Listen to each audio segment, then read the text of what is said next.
Welcome to Algebra. We are going to start Chapter 12. And so Chapter 12 is an optional chapter. There are problems from this chapter on the final exam, so I encourage you to take notes and do the assignments. Whether or not you submit them is up to you, but they will be submitted on Schoology as you finish them. Today, I would love for you to know that for by grace you have been saved through faith, and that comes from Ephesians 2:8-10. I pray that you know that you've been saved and that you will continue to live a life closer to Jesus. Amen. So let's get started. Here's chapter 12. You're going to be working through this collectively together and individually. So let's get started on 12.1 notes. So we're going to start looking at two formulas today, the distance formula and the midpoint formula.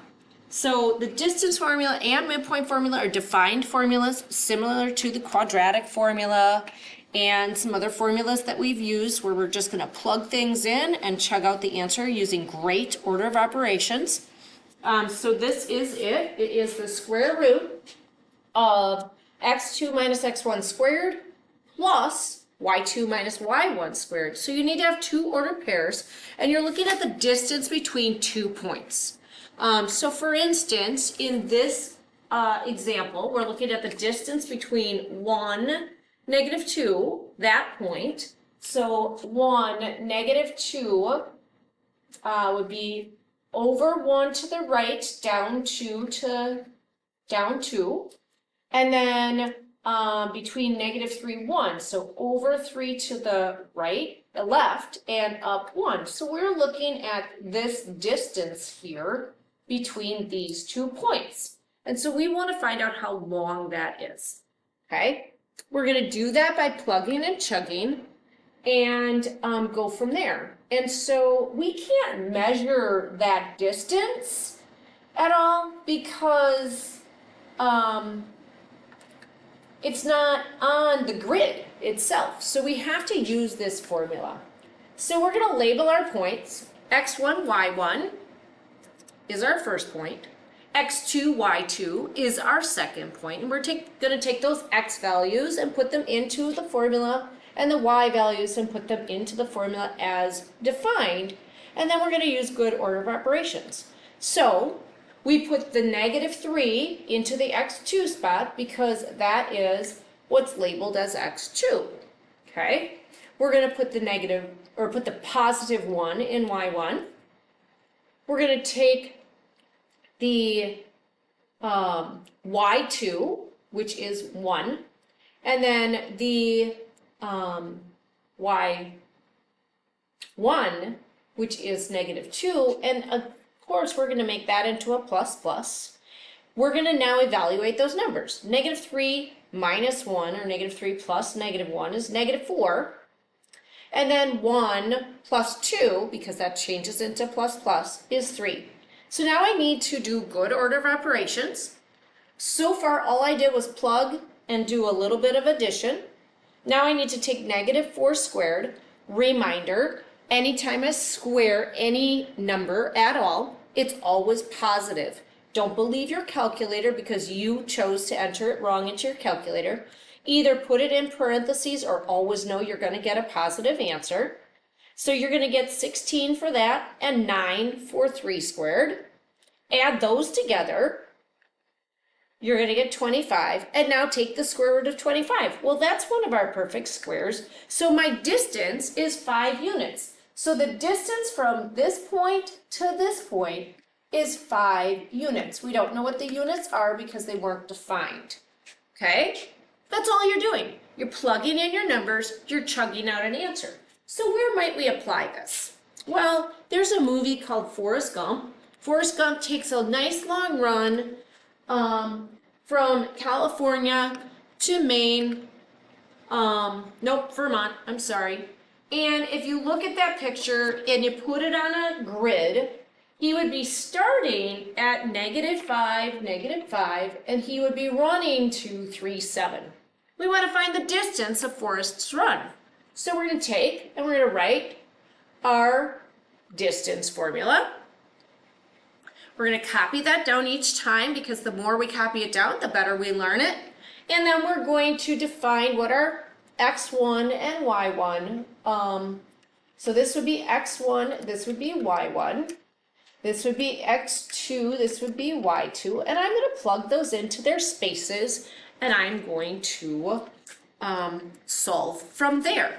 So when I plug those into our spaces, when I take those, I will have x2 is 3, it needs to be blue, and y2 is 7, so I'm going to put that here. And then my x1 was -5, and my y1 is also -5. Those are going to turn into plus plus and plus plus, and now I'm going to do the math. And I'm going to get 8 here, my first one, 8 squared, and 7 plus 5 is 12, so I'm going to do 12 squared. Next, I'm going to square those because I need to take care of my exponents. So up here I took care of my parentheses, then I'm taking care of my exponents. I get 64 plus 144. When I get 64 plus 144, it gives me 208. And then I take the square root of that. Use your calculator, square root button, 208, hit equals, and you should get approximately 14.42. Now that distance on the graph would be times 1,000. And so you get 14,420 miles. So what would that look like if I plotted that out on my graph? Well, my first point is -5, -5. So 1, 2, 3, 4, 5. 1, 2, 3, 4, 5. So that would be right here. And then 3, 7. 1, 2, 3. 1, 2, 3, 4, 5, 6, 7. Exactly there. And so this distance here, which I wouldn't be able to measure, would be 14,420 or 14.42. Either one of those works for your number of miles. And so distance formula is just that. You take your 2 points, plug your numbers into the correct spaces, do great math, and go from there. So if we wanted to find out one other thing, like the midpoint, so we wanted to look at where the middle point of this run is. So where's the middle of this line? We're going to use a different formula. That formula is this. I'm going to take my x values, add them together, and divide by 2 because I'm going to find halfway in between my x's. And I'm going to take my y values, divide them, add them together, and divide by 2. I'm finding the middle of my x values and y values. So if I have my points that I used for Forrest's run, I've got my -5, -5, and my 3, 7.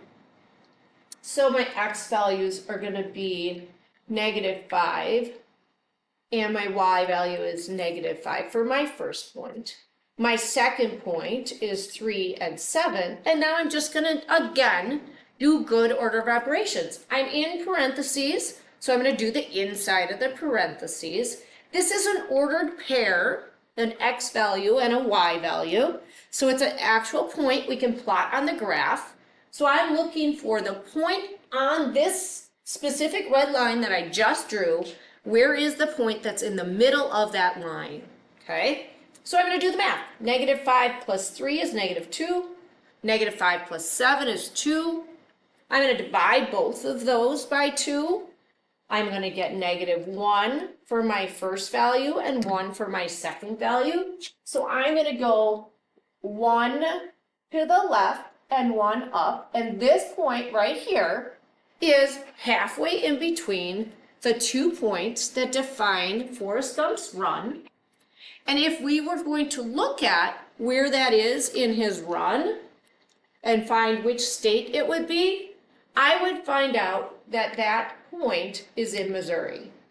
Okay? So my answer to this question of where it is Missouri.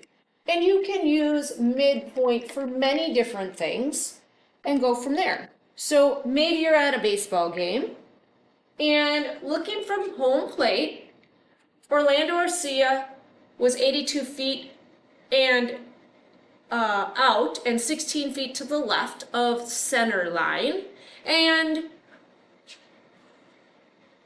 Arcia's first name's not in Orlando, is it? Kane. What's Kane's first name? I don't know. Anyway, Kane is standing 371 feet out on the center line and then 2 feet to the left. So what's that look like? So we got a little picture here. Here's Arcia, here's Kane out here at this dot right here. What's the middle? What's this point? How do I find that? Well, I take my numbers, I plug them in, and I chug out an answer. So I have to find my ordered pair. So if Arcia is at 82.16, that's going to be my first point. And then my second point would be, 371. I have those backwards. I do have those backwards. Yeah, 371 is my Y value. So sorry.